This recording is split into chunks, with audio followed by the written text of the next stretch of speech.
Hello everyone, this is H M. Atif Wafiq, একজন teacher এবং career strategist.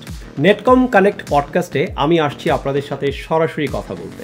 আমার 17 বছরের বেশি সময়ের অভিজ্ঞতা থেকে বলবো কিভাবে আপনি আপনার ক্যারিয়ারে ফিউচার রেডি লিডার হিসেবে নিজেদের গড়ে তুলবেন। সো আমার কাছে মনে হয় যে ফিউচার রেডি লিডার্স তারাই যারা আসলে শুধু ম্যানেজের জায়গায় নেই, তারা ইন্সপায়ারের জায়গায় চলে গেছে টু আদার্স। এআই ছিল না, এখন এআই এসছে, কিছুদিন পরে হয়তো বা এআই থাকবে না, আরও অন্য কিছু আসবে।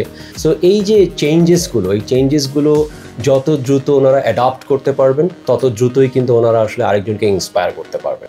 আমরা আলোচনা করব কেরিয়ার ডেভেলপমেন্টের কোচিং কেন এত গুরুত্বপূর্ণ এবং 21 শতকের সফট স্কিলের আসল গুরুত্ব কোথায়। আর এই পরিবর্তনের যুগে আর্টিফিশিয়াল ইন্টেলিজেন্স মানে এআই কে প্রতিস্থাপন নয়, বরং কিভাবে একটি হিউম্যান সেন্টার টুল হিসেবে ব্যবহার করে আপনি আপনার ওয়ার্কফোর্সকে আরও শক্তিশালী করতে পারেন। এআই হিউম্যানকে রিপ্লেস করবে, হ্যাঁ, বাট এআই আসলে হিউম্যানকে রিপ্লেস করবে না, এআই হিউম্যানকে এম্পাওয়ার করবে। AI is basically work as a co-pilot. AI is something which completely depends how you are prompting. কিন্তু আমরা প্রম্পটিং নিয়ে কথা বলি না। প্রম্পটিংটাই কিন্তু সবচেয়ে ইম্পর্টেন্ট এবং সবচেয়ে বেশি শেখা দরকার ওই প্রম্পটিংটা, যে আপনি কি প্রম্পট দিচ্ছেন এটার উপরে ডিপেন্ড করছে ও আপনাকে কি ফিডব্যাক দিচ্ছে। সেই কৌশলগুলো আমি শেয়ার করব।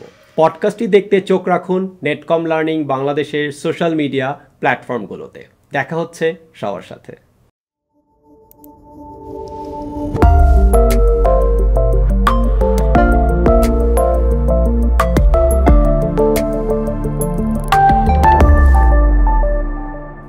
Be a lifelong learner.